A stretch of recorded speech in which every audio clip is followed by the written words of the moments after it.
नमस्कार विद्यार्थियों। अनिवार्य हिंदी की कक्षा में आप सभी का हार्दिक स्वागत है और हम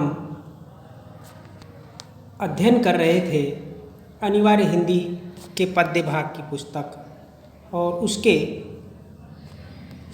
का जो महत्वपूर्ण पाठ है गिरिजा कुमार माथुर और उनकी कविता 15 अगस्त। गिरिजा कुमार माथुर हिंदी साहित्य के एक महत्वपूर्ण कवि हैं, आधुनिक काल के महत्वपूर्ण कवि हैं। आधुनिक काल में प्रयोगवादी काव्य धारा है, उसमें जो तारसप्तक का प्रकाशन हुआ था उसमें उन्हें स्थान दिया गया था। वैसे गिरिजा कुमार माथुर किसी वाद से बंधे हुए नहीं, स्वतंत्र प्रतिभा के धनी और संवेदनशील साहित्यकार हैं। उनकी काव्य चेतना का निर्माण छायावाद, प्रयोगवाद और नई कविता की पृष्ठभूमि में हुई थी। उनकी रचनाओं में प्रगतिशील सामाजिकता तथा वैज्ञानिक चेतना भी नवमानवीयता तथा इंद्रियता के साथ विद्यमान है। जहाँ एक ओर शिलापंख चमकीले में उनकी क्लासिक मनोवृत्ति व्यक्त हुई है, वहीं जो बंद नहीं सका में यथार्थ की विडंबना का तीखा स्वर मिलता है।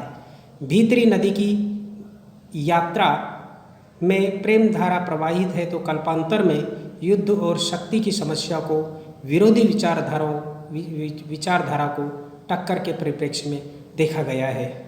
उनकी रचनाओं में विज्ञान की प्रगति के साथ ही विज्ञान के घातक स्वरूप या गलत प्रयोगों पर उन्होंने बेबाक ढंग से विज्ञान काव्य लिखे हैं। पृथ्वी कल्प और कल्पांतर ऐसे ही उनके काव्य हैं, नाट्य हैं। पृथ्वी कल्प उनका अंतरिक्ष युगीन काव्य है, जिसमें पृथ्वी पर मानवीय जीवन के अर्थ को सृष्टि के विराट नैरंतर्य के संदर्भ में देखा गया है। पृथ्वी कल्प नाटक काव्य नाटक के एक अंश पर इनको चेकोस्लोवाक सरकार द्वारा अंतर्राष्ट्रीय पुरस्कार भी प्राप्त हुआ। कवि होने के साथ साथ माथुर जी एक प्रभावशाली एकांकीकार, रेडियो रूपक के उत्कर्षकर्ता, प्रकृति चित्रण के कुशल चित्रकार हैं। उन्होंने हिंदी को महत्वपूर्ण रचनाएं दी है। मंजीर, नासुर निर्माण, धूप के धान, शिलापंख चमकीले, जो बंद नहीं सका, भीतरी नदी की यात्रा, साक्षी रहे वर्तमान, छायामत, छूनामन, कल्पांतर और पृथ्वी कल्प ऐसी रचनाएं हैं। कहने का तात्पर्य यह कि गिरिजा कुमार माथुर आधुनिक हिंदी के महत्वपूर्ण कवि हैं। गिरिजा कुमार माथुर पर हम 2 चर्चाएं पूर्व में कर चुके हैं। उनके जीवन परिचय, व्यक्तित्व, कृतित्व और रचना संसार के बारे में विचार विमर्श कर चुके हैं। आज की जो हमारी चर्चा है, जो आपके पाठ्यक्रम में उनकी कविता है 15 अगस्त, उस पर ही ये संपूर्ण चर्चा केंद्रित है। इस चर्चा में हम गिरिजा कुमार माथुर द्वारा इस कविता के लिखने के पीछे का जो मंतव्य है, उस पृष्ठभूमि पर विचार करेंगे कि ये कविता किस पृष्ठभूमि में लिखी गई है। दूसरी बात यह है कि इस कविता का जो मूल प्रतिपाद्य है, मूल कथ्य है, कवि क्या कहना चाहता है, इस बिंदु पर भी विचार करेंगे।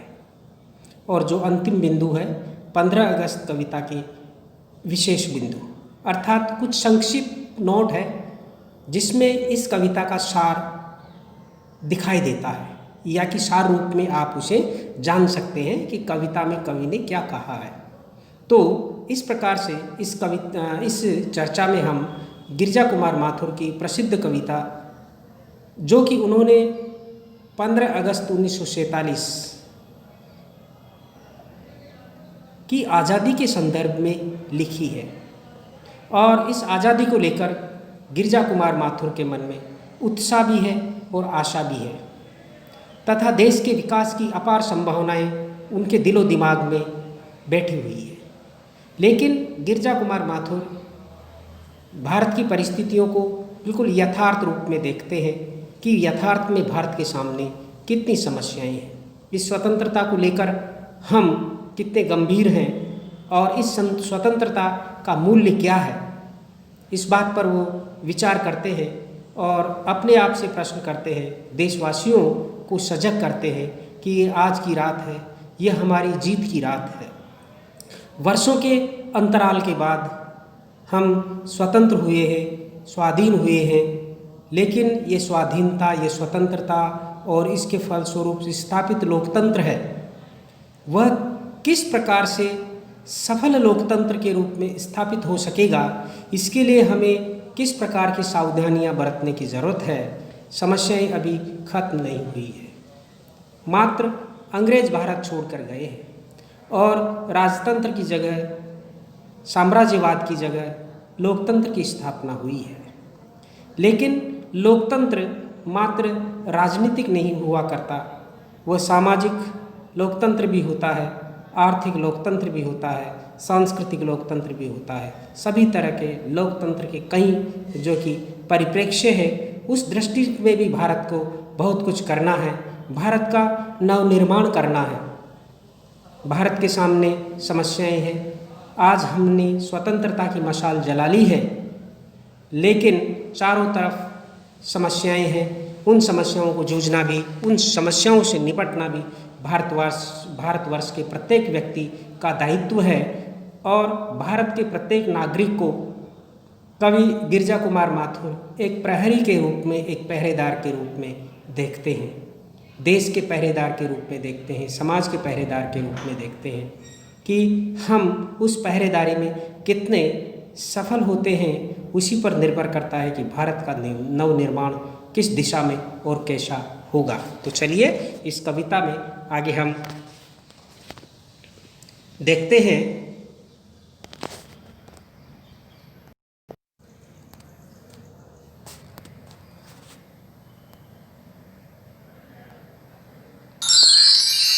क्या कहा गया है? गिरजा कुमार माथुर स्वाधीनता आंदोलन एवं स्वतंत्रता के समय के संवेदनशील, देश प्रेमी और विकास की भावना से ओतप्रोत कवि हैं। उन्होंने हिंदी साहित्य के क्षेत्र में अपनी अमिट छाप छोड़ी है। उन्होंने आकाशवाणी और ऑल इंडिया रेडियो विविध भारती सेवा के माध्यम से हिंदी की विशिष्ट सेवा की तथा पूरा जीवन हिंदी साहित्य की सेवा में समर्पित कर दिया। वो एक प्रकार से एक संवेदनशील साहित्यकार थे और एक सामाजिक चेतना और राष्ट्रीय चेतना उनके काव्य में, उनके कृतित्व में, उनके व्यक्तित्व में देखने को मिलती है। वे वर्तमान को जांचने वाले और भविष्य के द्रष्टा कवि थे। वो वर्तमान को देखकर चलते थे कि हमारा वर्तमान कैसा है।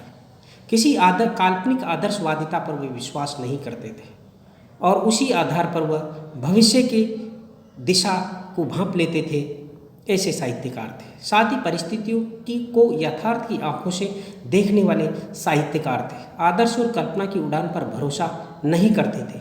इसीलिए वो मानकर चलते थे कि हमारा देश देशवासियों के त्याग और बलिदान से 14 अगस्त 1947 की रात 12 बजे के बाद अर्थात 15 अगस्त 1947 को आज़ाद हो गया है। हम स्वतंत्रता का जश्न तो मना रहे हैं, लेकिन अभी भी देश के सामने समस्याएं कम नहीं हैं। कई तरह की समस्याएं और चुनौतियां हैं। उन चुनौतियों को हमें इस उत्साह में भूल नहीं जाना है। वर्षों तक की गुलामी और शोषण का शिकार होने के कारण देश की नींव चारों तरफ से कमज़ोर हो गई है, कमज़ोर हो चुकी है। देश अंग्रेज़ों के द्वारा खोखला कर दिया गया है। देश को विकास के पथ पर आगे बढ़ने के लिए हमें ठीक वैसे ही देश के प्रति त्याग और समर्पण की भावना से काम करना होगा, जैसे हमारे स्वतंत्रता सेनानियों ने देश की आज़ादी के लिए किया था। तभी ये स्वतंत्रता सफल और सार्थक होगी। उन हमारे स्वतंत्रता सेनानियों की मेहनत सफल होगी, साकार होगी। दूसरी बात यह कि देश के आंतरिक एवं बाह्य सुरक्षा के लिए भारतीय जनता, जनमानस, सैनिकों, पहरेदारों और सुरक्षा करने वालों को भी उन्होंने सावधान किया है इस कविता के माध्यम से कि हमें हमेशा सजग और सावधान रहना है। देश की आज़ादी कायम रखने और आगे बढ़ने के लिए सभी तरह के अवसर आज हमारे सामने उपलब्ध हो गए हैं। आज हम एक स्वतंत्र व्यक्ति की तरह, स्वतंत्र समाज की तरह, स्वतंत्र देश की तरह विकास करने के लिए स्वतंत्र हैं, योग्य हैं। लेकिन हमें यह भी नहीं भूलना चाहिए कि स्वतंत्रता का ये मात्र प्रथम सोपान है। हमें देश की वास्तविक स्वतंत्रता के लिए, वास्तविक लोकतंत्र की स्थापना के लिए, सामाजिक लोकतंत्र की स्थापना के लिए और विकास के लिए न केवल सजग और जागृत रहना होगा, अपितु इसके लिए कर्मशील बनकर काम भी करना होगा। हमें निश्चिंत बनकर नहीं रहना है। देश को आज़ाद होने के बाद देश के विकास के लिए समस्त बंधन आज खत्म हो गए हैं, टूट गए हैं। दिशाएं देश के लिए खुल गई है। समस्त दिशाओं के द्वार देश के नागरिकों के लिए, विकास के लिए खुल गए हैं। सभी दिशाओं के द्वार देश के लिए खुल गए हैं। लेकिन देशवासियों को देश सेवा के लिए ठीक उसी तरह अडिग और अचल रहना है। जिस प्रकार खुली हवा में जलते दीपक को अविचल और अडिग रहना होता है, तभी वह प्रकाशमान रह सकता है, तभी वह अपने आसपास के वातावरण को जगमगा सकता है, प्रकाशमान कर सकता है, प्रदीप्त कर सकता है। कवि मानकर चलता है कि हमने स्वतंत्रता रूपी स्वर्ग को प्राप्त कर लिया है, लेकिन अभी स्वर्ग का केवल पहला ही चरण हमने प्राप्त किया है, पूरी तरह से स्वर्ग को प्राप्त नहीं किया है। हमारी लक्षित मंजिल का पहला ही किनारा हमारे हाथ लगा है। अभी बहुत कुछ प्राप्त करना है, बहुत कुछ आगे बढ़ना है।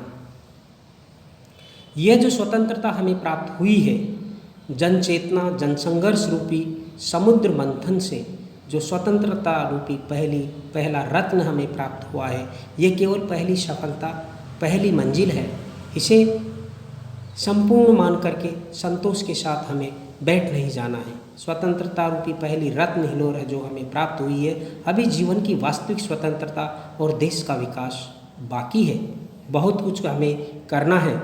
जिन विषम श्रृंखलाओं में हम जकड़े हुए थे, स्वाधीनता के फलस्वरूप टूट चुकी है, स्वतंत्रता के फलस्वरूप समाप्त हो चुकी है। सारे बंधन खत्म हो गए हैं। समस्त दिशाएं देश के विकास के लिए, देश के नागरिकों के लिए आज खुल चुकी है।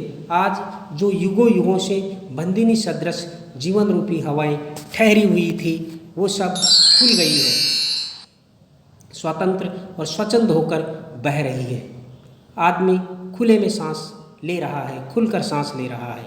आज पुराने सिंहासन जिसने भारत देश को गुलाम बना रखा था, उसकी समस्त प्रतिमाएं टूट चुकी है, ध्वस्त हो चुकी है, धराशायी हो चुकी है। निरंकुश राजतंत्र और शोषक साम्राज्यवाद की प्रतिमाएं धीरे धीरे करके खत्म हो रही है, चारों ओर से टूट चुकी है। लेकिन कई तरह की सीमाएं अभी भी हमारे सामने प्रश्न चिन्ह बनकर खड़ी हो गई है। इसलिए हे पहरेदारों, हे देशवासियों, कविता में पहरवे शब्द का इस्तेमाल हुआ है।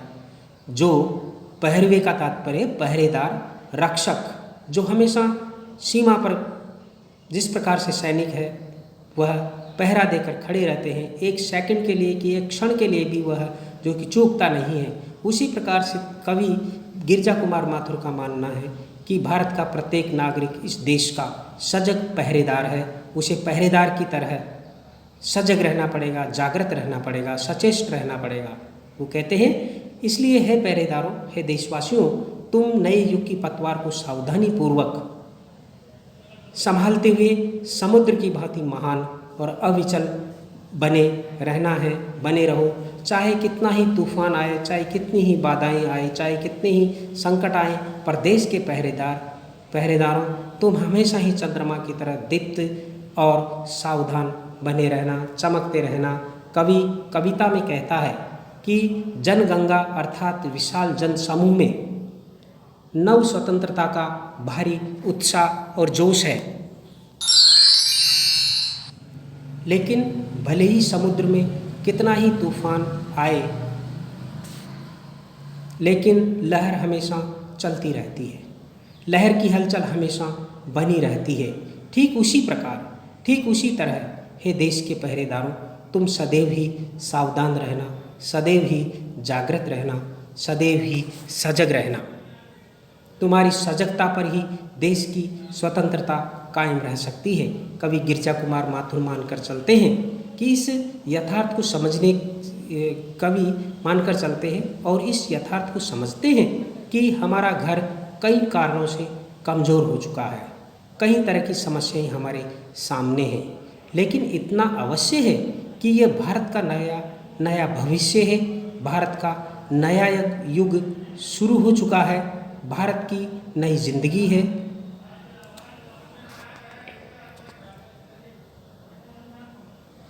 नई जिंदगी है, भारत के लिए नए युग की शुरुआत है, जिसमें भारतवासियों के लिए नई जिंदगी, नया जीवन आ रहा है। अपार संभावनाएं हैं, निराश होने की आवश्यकता नहीं है।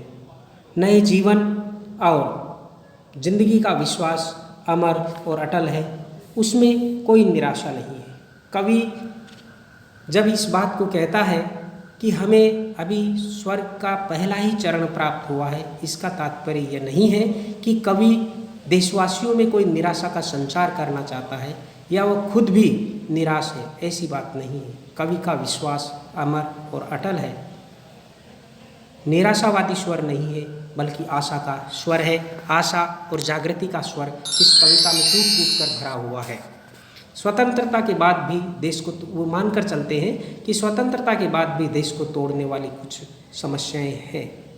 आतंकवाद है, क्षेत्रवाद है, जातिवाद है, सामाजिक असमानता है, आर्थिक असमानता है, सांप्रदायिकता है, आदि समस्याएं हैं। इन समस्याओं से हमें निपटना है, इन समस्याओं को खत्म करना है।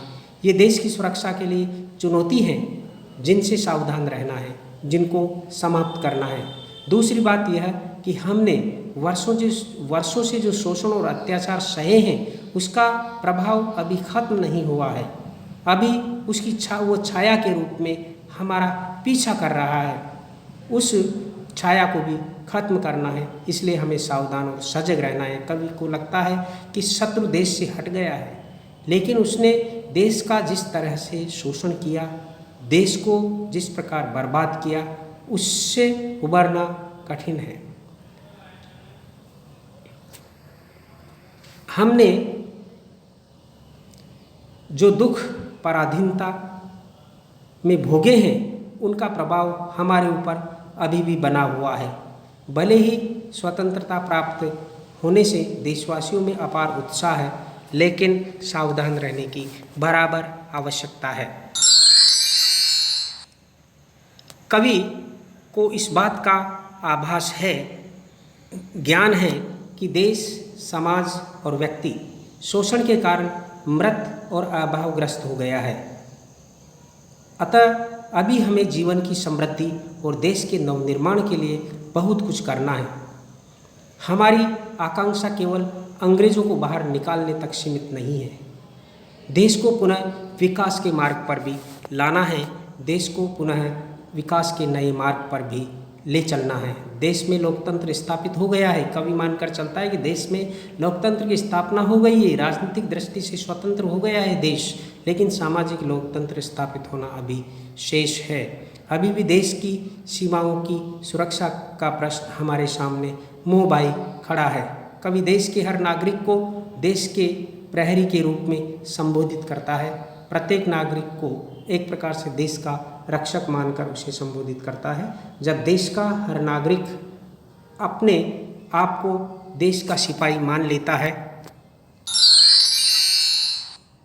तथा उस भांति कर्तव्य निर्वाह करता है, तो उस देश को कोई भी बाह्य शक्ति पराजित नहीं कर सकती। कवि का यही मंतव्य है और यही कहना है, और इसी लक्ष्य को, इसी उद्देश्य को भारतवासियों के सामने रखना चाहता है।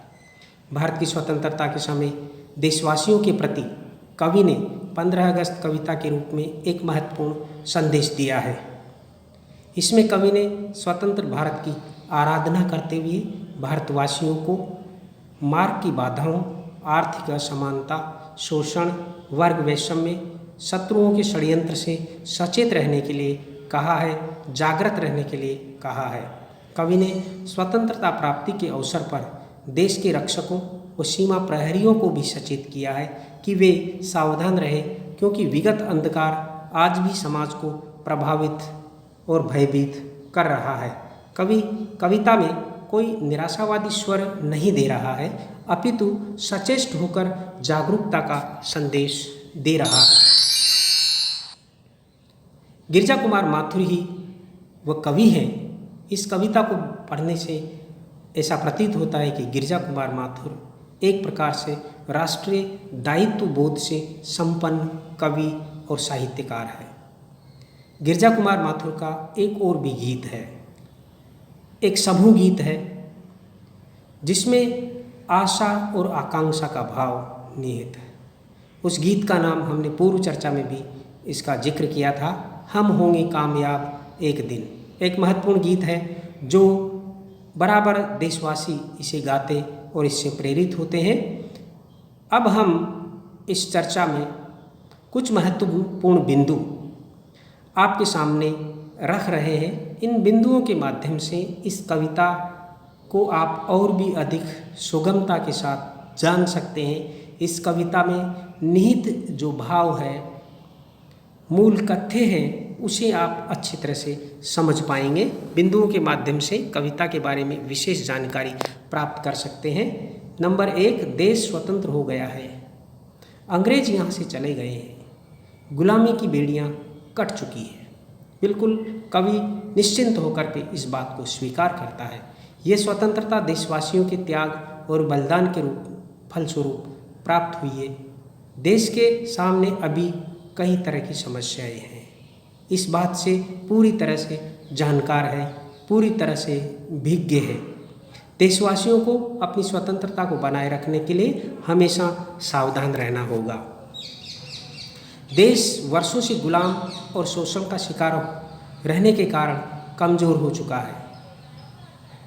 स्वतंत्रता का यह पहला चरण है। विविध क्षेत्रों में पूर्ण विकास कर संपूर्ण स्वतंत्रता व आत्मनिर्भरता हमें प्राप्त करनी होगी। कवि ऐसा मानकर चलते हैं। इस कविता में ही कवि ये मानकर चलता है कि यह स्वतंत्रता नए युग का शुभारंभ है भारत के लिए, और इस नए युग के शुभारंभ के अवसर पर वो एक नव निर्माण की भावना से लबरेज है। नव निर्माण की भावना से लबरेज होने के कारण ही वो आगे हर मोड़ पर देशवासियों को सजग और आगाह कर रहे हैं। स्वतंत्रता रूपी पहली रत्न हिलोर प्राप्त करके हमें रुकना नहीं है, संतोष नहीं करना है।